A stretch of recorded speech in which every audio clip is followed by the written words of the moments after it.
Pascal Polaris gonna blow minds or disappoint? Well, it's funny because I actually just bought a new graphics card. And then everybody is saying, wait for the new graphics cards to come out. But even then, from what I've been reading about the reviews, is basically as long as you get one of the graphics cards that's DX12 compatible, that you can wait for Pascal Polaris, but at the same time, it's like any time with technology. You know, anytime you have technology, there's always 6 months down the road. If you just wait a little bit longer, it's going to be the next big whiz bang. And from what the other thing too is apparently it's really the, okay, so if you don't know what Sam Grissel's referring to, Polaris and Pascal, that's the next evolution of hardware architecture for AMD and NVIDIA's graphics cards. So that's what he's referring to. And the other thing too is a lot of times what they do is the first time they release like their new architecture, they're really going for the higher end market. So unless you're looking to, drop $200 to $300 on a graphics card to start off with, the new architecture probably isn't going to help you a whole lot out until like a year down the road. So if you're looking to get a new graphics card, like I was in the market to do, it's kind of like, okay, yes, I can wait for Pascal Polaris, wait for 6 months to come out, and it's like, well, just wait another 6 months and the price will come down so much. So technology is always that waiting game. But the big thing you're going to see, from what I've read, is really DirectX 12 compatibility and also more gearing towards virtual reality.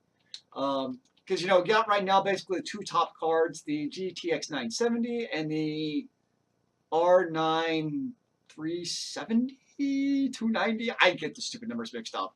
Basically, the two top cards, if you don't get to like the $1,000 tier, can play the VR stuff, whereas the new graphics cards will be much more hopefully streamlined and made cost effective for the consumer to play VR stuff.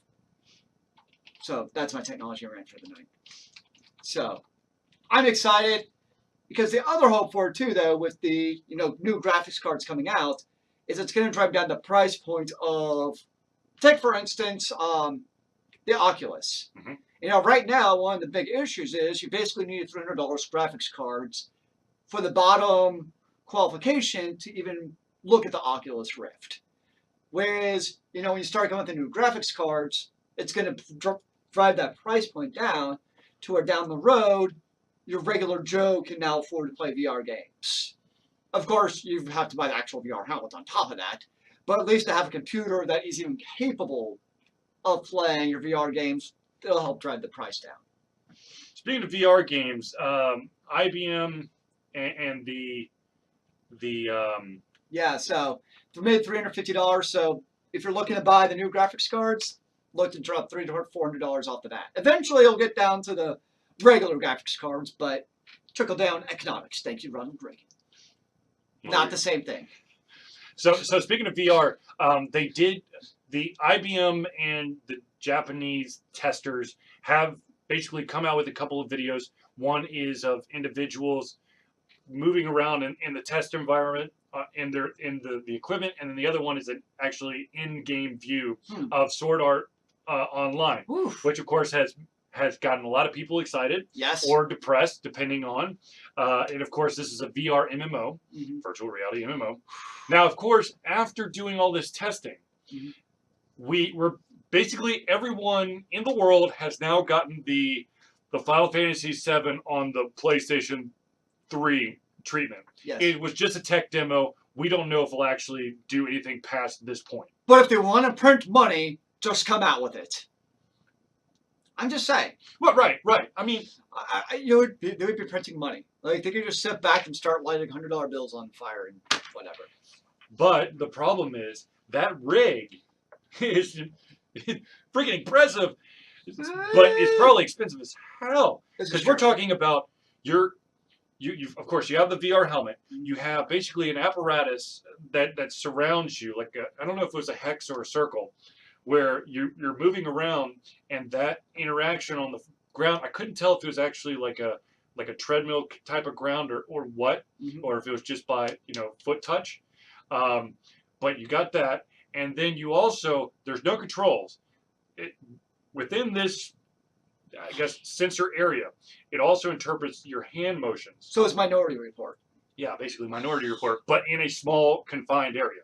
You can't just walk around and go like this and start doing shit. Okay. Though, what was it? The Halo lenses that allow you to do that, where you could get your desktop and you're basically like, oh, I want my mail. Yeah. Throw it over there. But interesting. Of course, it is an alpha build, so there's not. It looks nothing like Sword Art Online, but it kind of has like, this is what it would. This is the world. If it was Sword Art Online, they basically tacked on a name that people would recognize, so that more people would be interested in finding more information about this game. That which makes a lot of sense to give it that name recognition if you're pumping obviously a lot of money into it. Oh, absolutely. Place. Which reminds me, I probably should watch SAO one of these months. Just watch the first season. That's what I've heard. And you don't have to complete the first season. Basically, just watch it until they leave the game. Ah. And then apparently you should just quit. So they leave the game, it's like victory, we've won, and you're done too. Yeah. Okay. You're like, all right, cool. Fair enough. Pack it in. Oh, there's 6 more episodes? I'm good. Good to know. I'll keep that in mind if I watch it. I just know, because when you go to conventions, you see a ton of people dressed up from SAO. Mm-hmm. So I figure I should at least like know who the characters are. Absolutely. Now, of course, speaking of conventions, we personally will be attending quite a few conventions in the upcoming months. The next one is in May, and that, of course, is MomoCon here in Atlanta, Georgia, which will be taking place in the Georgia World Congress Center in the last week of May. That's the Thursday, the Friday, the Saturday, and the Sunday. We apparently have a panel at 8 p.m. on Friday, and then 11:30 p.m., which I still need to reach back out to make sure that's not a typo, at MomoCon. And then, of course, we'll have a fan table where you can stop by. You can look at all of our favorite indie games that we're trying to push so that people can see amazing games that aren't carbon copies or reboots of a game that you have no idea what you're paying $60 for. But we could also probably find indie games that are carbon copies and rehashes of old games if you want. Yes, we could. Yeah, we could find it all. Indie games, we got them all, man. Well, I mean, collect them all. It's like Pokemon for video games. Well, I mean, the fact of the matter is, there's on very, very rare occasions, are you going to have a game that's going to be completely unique? You're always going to have some ideas. There's going to be some kind of influence that they've pulled in order to create an atmosphere or a game that works. Well, it's hard to come up with a truly unique idea just because so many ideas have already been done. Well, absolutely. I mean, we've been basically playing video games our entire life. So that's a lot of time. And so there's a lot of ideas and genres and concepts and improvements that have come and gone that if you try to make something truly unique, someone out there is going to be like, oh yeah, that kind of reminds me of this. And then you're like, holy crap, you're right. I did pull influence from Night of the Tentacle. Well, it's not only that. You think about getting, a publishing deal with a game. If you come up with something that's truly hypothetically unique and something that nobody else has seen, we're also in the age of rehashes. Right. And they like to, invest in something that's a bankable product and idea. So if you come up with something that's truly different, unique, you might also potentially scare away not just publishers but customers, because they'll look at this game and be like, "What the hell is this? I've never seen this in my life. This is weird, man." So even that own uniqueness that sometimes we crave can also scare away the masses, and people will be like, "I don't get it, man. Why would I want to play that?" Right. It's not Call of Duty 18. Yes, they're absolutely. They're going to be those individuals who, simply because they don't know that either the developer, the publisher, or the series, they're not going to touch it because they think that name recognition alone will guarantee them a solid product. Assassin's Creed Unity. So you're asking about Game Compass. One of my favorite games, and you're the one who introduced me to it, was a game called, was it called Smash? Crush. Yes, Crush Deluxe. And it turned football into a turn-based game, and it was totally RPG based because you had your different characters on your team. You had different classes, each with their own very unique special and different armor. Different armors, definitely different strengths and weaknesses. Yep. That it was almost like a turn-based tactics game with the skin of a football game. So it really took these two completely different elements, threw them together, and created one hell of a fun experience. Absolutely. So every once in a while, you do get a very unique, take on a game. Mhm. But again, when's the last time we've seen a game analogous to Crush Deluxe? True. But I think that Crush Deluxe actually borrowed some stuff from, was it Blood Bowl? I think that that's basically where they got the idea from, and then of course they created their own type Yeah. of like swing to it. But that was a really freaking fun game, and really hard to find now. Sad day. Abandonwares. If that's what floats your boat. But yeah, there are definitely some unique games out there that need to come back or need a reboot. And it's unfortunate that some of them are just too ancient, or there's certain parties that are sitting on licenses. Publishing rights are a big issue. Yes, absolutely. That is one. I mean, take for example, Master of Magic. Master of Magic. There's supposed to be a spiritual successor called Elemental, War of Mages, and basically in the 11th hour, the developer found out that they weren't going to be able to utilize the Master of Magic license, and so what they were left with was a shell of a game. And my God, was it a shell of a game! It was so bad that all physical North American copies would not install because of an error in the encoding on the disc. Minor detail. Yeah, minor detail. Yeah, whatever. It worked on their one computer in their office, so it was fine. No, actually, that company is a European company. So, of course, it worked on theirs because the European encoding was correct. But they apparently screwed the pooch when it came to North America.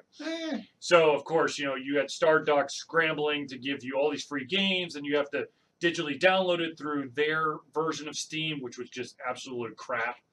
But Stardock is still around today. I know, but sending me emails all the damn time. I know. I get more emails from Stardock than anybody else. It's amazing. It's bad. Anyways, they got to a point where there comes a point where you're either going to have to kill the product, redo the product, or just leave it as is. And Elemental was in such bad shape to start off with that a lot of people would have thought, they're just going to give us reimbursement. They're going to just kill it off.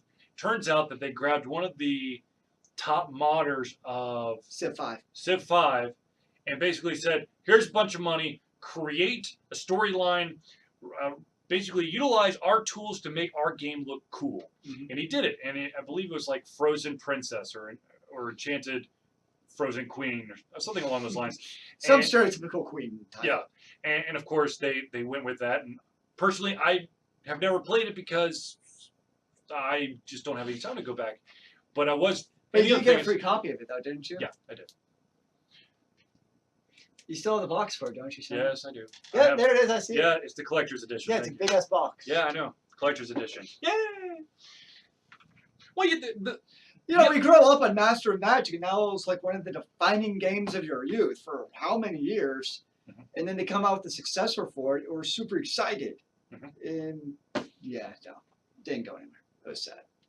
Well, the other problem is, and this may not still be the lay of the land, but for the longest time, publishers simply based their ability to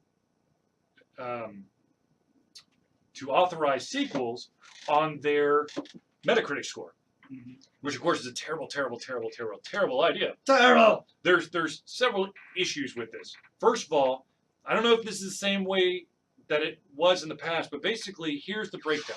If your game had a Metacritic score of an 84 or below, there's only a 17% chance of it getting a sequel. No! If it was an 85 or above, it's a 78% chance of a sequel. The problem is that Metacritic bends all scoring scales to what they want to do. So Metacritic bases their system off of a 1 to 100 point scale. Yes. So if you have, I don't know, let's just say there's a humongous site out there that everyone goes to, and they do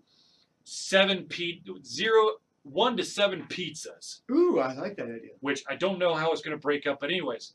So Let me make it a little bit easier so that I can actually How figure about a out the 1 to math. 5 pizzas? Yeah, 1 to 5 pizzas.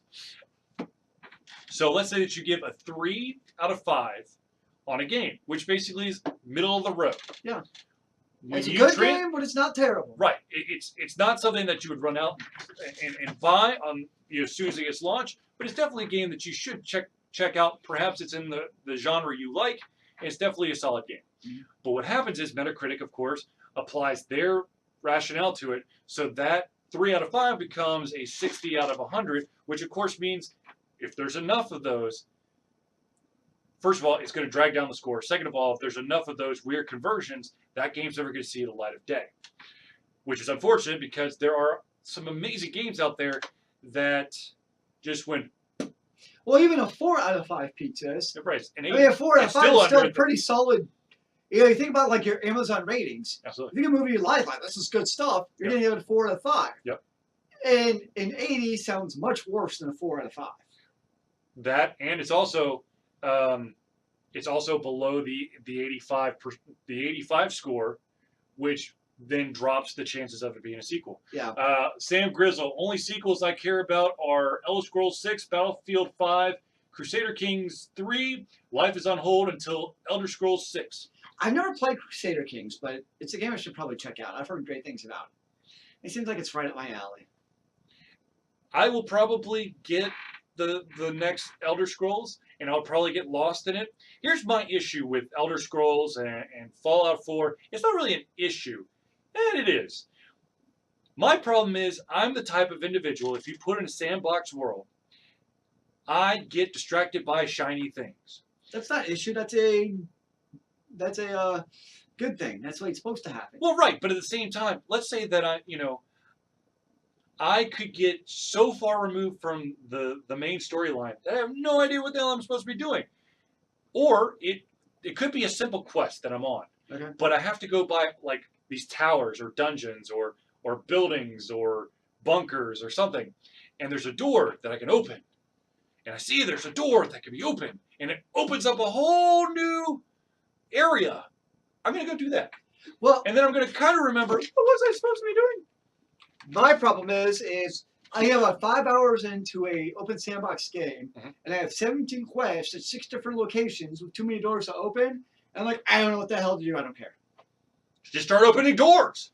No, I just get like too many choices. I don't like having that many choices. That's why the cool thing is about, especially like Fallout 4, is that once you have completely destroyed everything in that area, it definitely gives you the indication that it's been cleared. So you know that just in case you accidentally get close to a door, you throw up the map and go, oh yeah, I've already been here. Yeah, no. I put way too much time in Fallout 4. I just don't do sandbox games. I've tried them. I'm just like, no. Yeah, you play MMOs.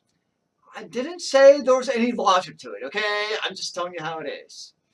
Perhaps it's that you like to play sandbox games only when other people are there. Well, no, okay. Here's seriously with MMOs though. Yes, MMOs are sandboxy in nature, but going back to the whole quest, you know, you play an open sandbox game, and you can have quests here, there, there, there, there. A lot of MMOs, especially modern MMOs, you might have 6 quests, but they're all centralized to one location because you have a certain level. Mhm. So that's why MMOs don't bug me as much as open sandboxes, is because they do centralize those quests. Now, it wasn't always that way. There was a time, especially like in EverQuest, where yes, things were very decentralized. But MMOs have kind of dumbed down their questing lines because of people like me. Right. There's zones. You're going to be, with very rare exception, will you receive a quest that will require you to go out of a zone before you're ready. Which, like World of Warcraft back in Vanilla was notorious for, where especially got to the higher levels, you'd have to go to like all kinds of like random places, like on the other continent. It'd be like, really? For like 2 quests, I need to like travel, like, what would it take me like an hour to do? Yeah. And the other thing, of course, is that certain quests, like, it's supposed to be a really easy quest, but because of where you are in the world, you'll have to go through a very high level area. Yes. That and Son of a bitch! they became the very definition of go get me 20 basilisks. Oh, thank you. Now go give me 18 of their eyes. Oh, now go kill them again for 14 of their tails. Sorry, I couldn't tell you to do all of these at once. I just kept forgetting. Yeah. I have a one-track mind, man. No multitasking. No, they take tasks from us. So, one great example of a game that, okay, I thought Skyrim was cool in that regard. Stumbled upon creature I wasn't ready for and ran away screaming. Yes, I've done that a couple times with Fallout 4 as well, and I did it in Skyrim. And what was the one before Skyrim? Oblivion? Yeah. I did that in Oblivion. I've done that in several different open worlds. But that's a feature, not a book. Oh, absolutely. And the fun thing is if you live to tell the tale. And then one day you'll come back to kill that big bad dragon that tried eating you alive. Mm-hmm. If you get to be awesome. And you don't just steal shiny things and you don't actually level up. Yeah. The problem is that there are certain creatures in certain sandbox games that you will never be able to kill. And you could be all pimped out and think, oh yeah, it's going to be the time. And you get your ass handed to you. Unless you glitch out the game and you hacks it. You just gotta use wall hacks. Right. Because then they can't see you. No problem, man. Like, you know, my PC, I can just cheat and do all kinds of crazy things. Because it's the PC. It's the master race. Yes. Speaking of cheats on the PC. Oh, did you cheat again? No. No, I like to play my, well, Do you use your game cheating? The only way that I cheat, if you want to call it cheating, is that there are definitely certain games out there that I will put on the lowest difficulty because I probably get my ass handed to me if I don't. That, I don't know if that's cheating or not. It's probably the wussification of gameplay. I wouldn't call it cheating. I mean, if it's there as a implemented feature by the developers, that's not cheating. You're just using the gameplay as the way that they made it. Who cares? I did the opposite, and so especially RPGs, I'll crank up the max difficulty because I find it fun. Each their own, man. Right. Everybody gets to play the game that they want. But speaking of cheats, especially in a competitive atmosphere, because I believe everyone is willing to admit that esports is definitely taking a hold and is starting to gain momentum. Not humongous momentum in the mainstream, but there's definitely a lot more attention on it, especially since ESPN has devoted an entire section to esports now. AKA there's more money in it than before. Absolutely. So there's, of course, more scrutiny on every single game. Of course, when you institute a tournament or a game or basically present something that's going to have some online competition where money could potentially be on the line. I'm not saying that you should bet or betting is legal on these games, though Alpha Draft and FanDuel will probably say yes, it is legal. It's not gambling though. It is a game of skill. Yes, it's a game of skill. Yeah. Whatever. So there have been, I want to say there was a group, I think it was called Counter-Strike. There was a group that won the Counter-Strike tournament. Yeah, it was Counter-Strike. That basically they were about to lose and get knocked out of the World Championship in one of the earlier rounds, but they utilized a glitch that allowed for one of their players to be thrown up into the sky to a point that no one could get to, and then he spent the rest of the game sniping everyone and basically turned the tide of the game. Well, you know, a lot of these qualifications, even to get to the money tournaments, there's not exactly a lot of regulation. You're basically going on the fact that hopefully the, you know, servers have some kind of cheating mechanism, or again, you know what happened last year with some of these Smite teams, one in particular, where players were getting DDoS'd. Right. It was forcing them to forfeit games because they had no way of actually participating in it. So that's one of the consequences of, you know, the esports is potentially having unregulated matches where people could be cheating for all you know. or have some kind of mechanism for basically screwing over the other team that nobody can recognize. Right. The plus and the minus to like Smite is that there are times where the tournaments will basically one team will be in someone's house and the other team will be in another place's house. There's not a centralized location. Yes, a lot of the tournaments definitely happen in a centralized location, but there's times where you're playing like seeding games where you're basically just trying to improve your record in order to, when it comes tournament time, to be a part of that. And that is the issue, is that individuals, even if they've got a bunch of protection, there is the issue of someone could do a DDoS attack and change the balance of power, which of course then makes the gambling, game of skill come into it even more, because now you're influencing the odds. And I would not be surprised if there is a lot of, especially at the higher ranks, where money starts becoming involved cheating. Because if you can make a few extra bucks off of giving yourself a advantage over your opponent through a DDoS or something, I would not be surprised if there's cheating going on. Or some kind of assist bot on your computer. I don't know what that would even be. But something to give you that edge. If it's going to make you money, I wouldn't be surprised if people are really trying to do that.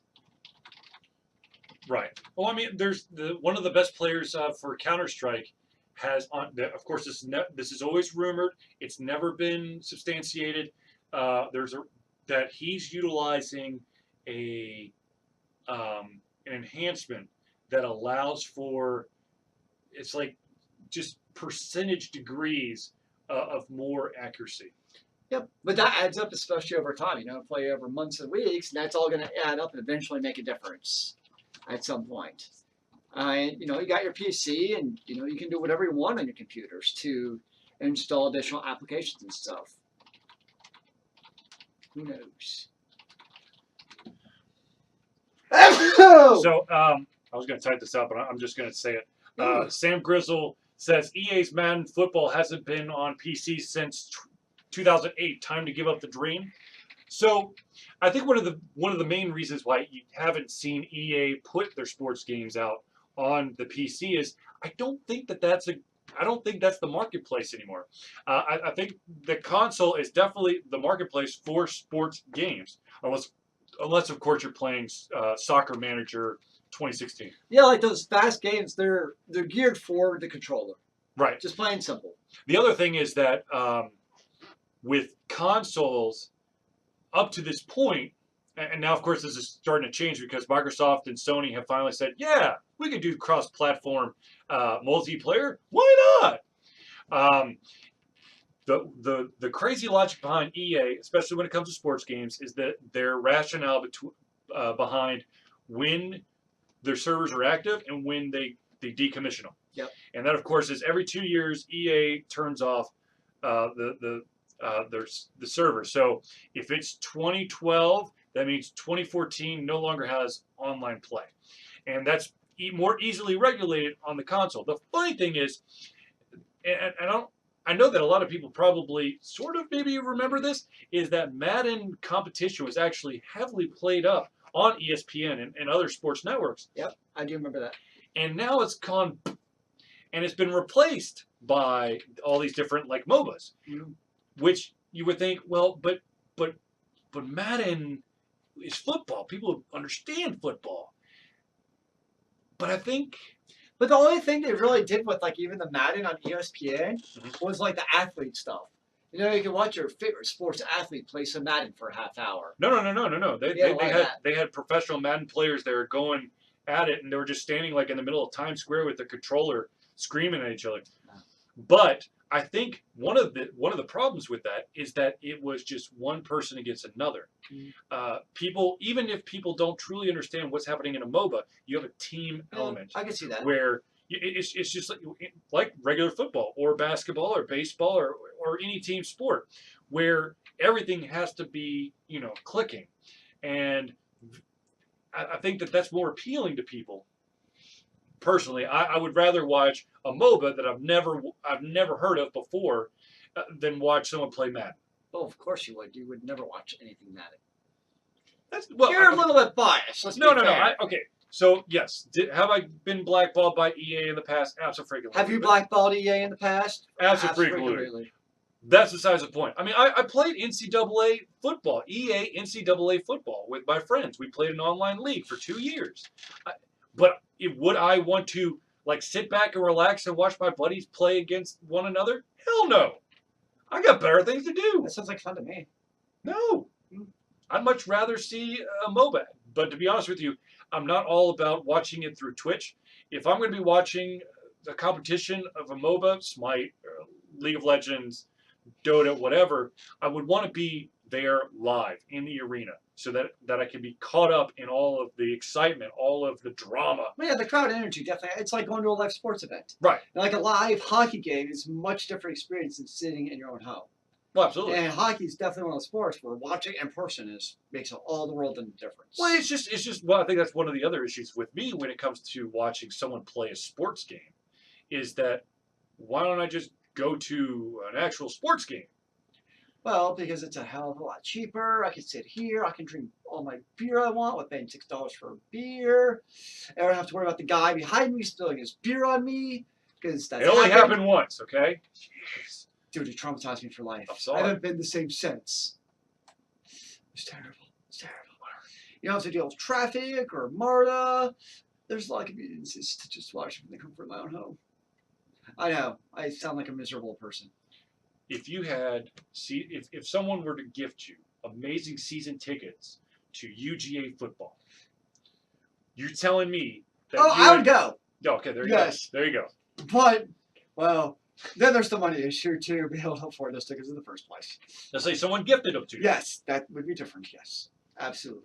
I'm just saying, if I knew someone who was like, hey, do you want to go to a Falcons game or an Atlanta Hawks game?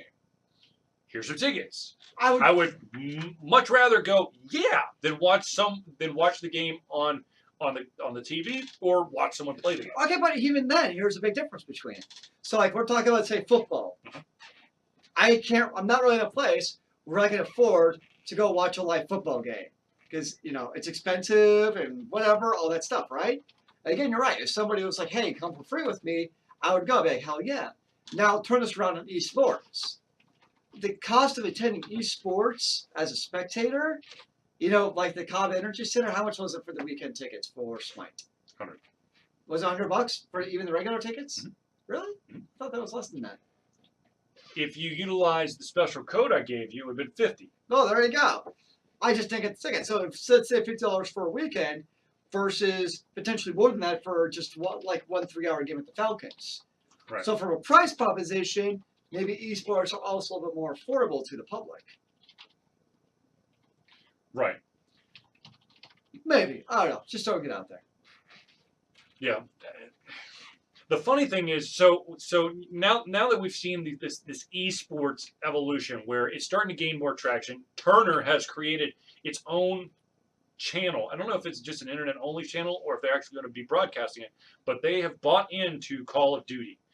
Not Call of Duty, Counter-Strike Global Offensive. And one of the immediate issues is that there has already been a drug scandal centered around Counter-Strike. Ah! You son of a bitch. Sam Grizzle, you've made it into me. I'm a Gator hater since birth, son. All right. I went to UGA, so it's... Yeah. I hate the Gators. But the funny thing is, okay, so Counter-Strike's already been hit with a drug scandal. And the drug, of course, of choice is Adderall. A lot of individuals see that Adderall gives an unfair advantage to individuals who are partaking in that drug during tournament play because it allows them to focus more. I will see the evolution of what happens with the drugs because it's not just Adderall. There's other drugs that absolutely. Maybe give you it. I think the important thing is as long as it's an even playing field.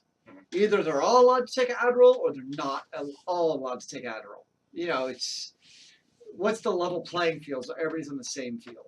Well, okay, so little side note, Charlie's side note here, but sometimes Adderall causes a paradoxical effect in certain individuals, where it does the Yes. exact opposite.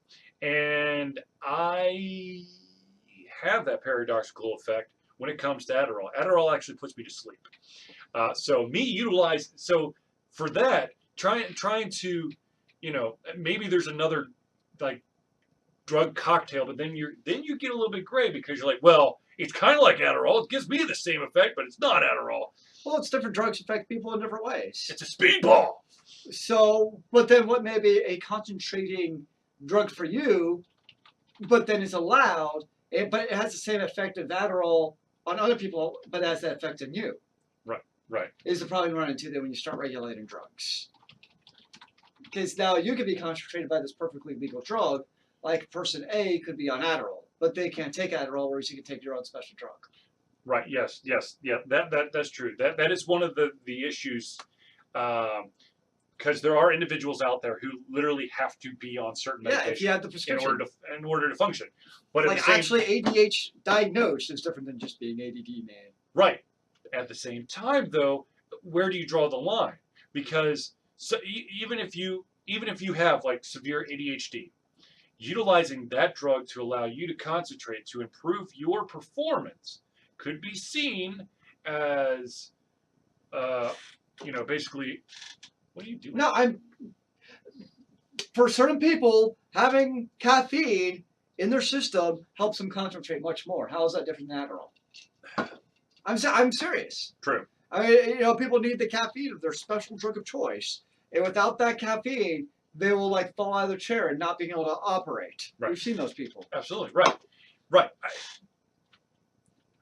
There's the thing is, esports is still so far into its infancy that, but at the same time, they're trying to gain legitimacy as quickly as possible because they've got this momentum wave. I agree. And so they're trying to capitalize off it, but at the same time, they don't want to see it as a dirty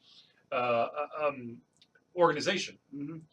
So, I don't know what the answer is.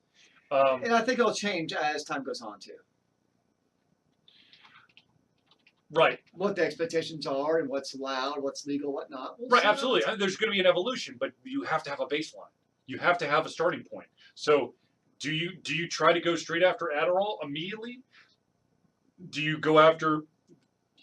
The problem with going after Mountain Dew or caffeinated products is probably one of your sponsors is probably one of those caffeine things. Touche. And you don't want to piss off the sponsors because you got to make what money you can. Right.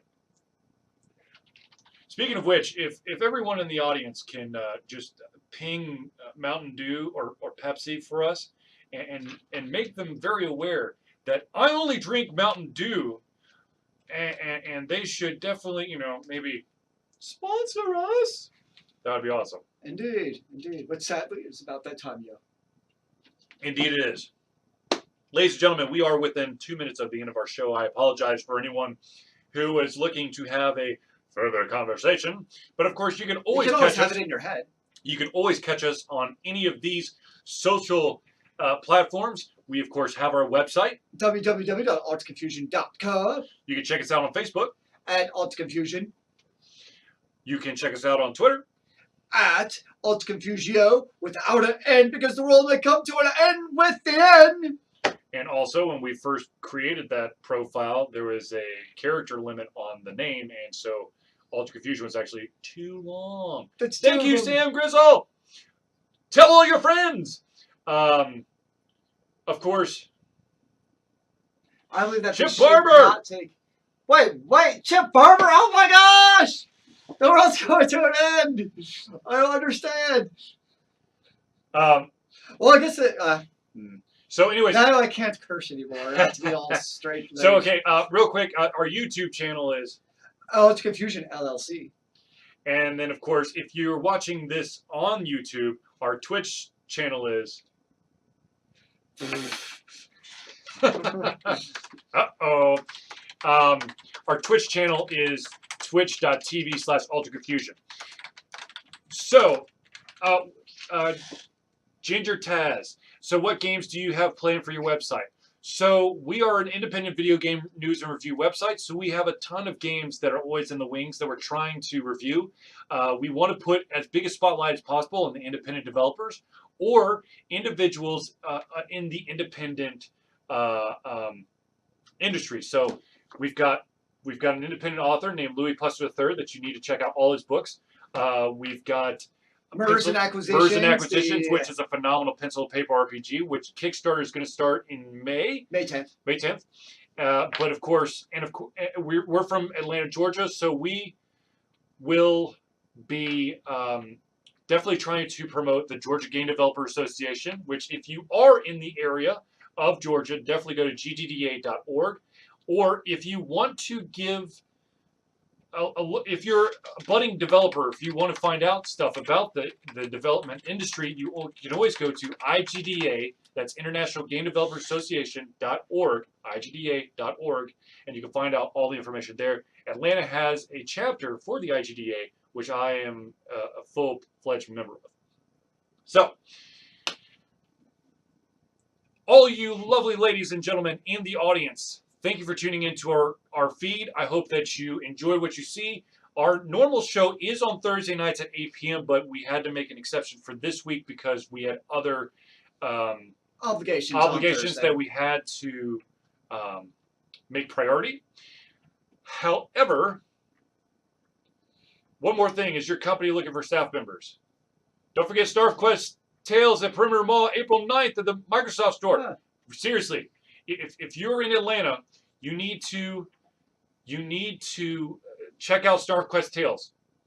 Actually, you can go to Steam right now, get the demo of it, and take it for a spin, and then report back to me, and also the mastermind behind making StarQuest Tales a thing, James Simpson, on what happened through your first playthrough. What indeed happened? Because there's something crazy that always happens, and I'm not going to ruin it for you, but hopefully I've enticed you to check it out and get lost in that game. Of course, StarQuest is based off of the Larry Elmore comic that appeared in Dragon magazine back in the 80s. I'm tickled about the interest of this now. Indeed. So, anyways, real quick, Ginger Taz. Of course, we're always looking for staff members. It's going to be unpaid since everything comes through more. Talk to him. Yes. Yeah, just go to alterconfusion.com, do the contact us form, and it goes straight to me, and we can work that out. Chit the chat. But anyways, thank you for tuning in to the Alter Confusion Thursday night hangout on a Tuesday. For myself, Charlie, and Zelius, it has been a pleasure to give you the crazy stuff coming out of our minds, and of course, we hope that you have found interesting information, news, and new games to be on the lookout for. Remember, kids, get back in the free world. Amen to that, brother.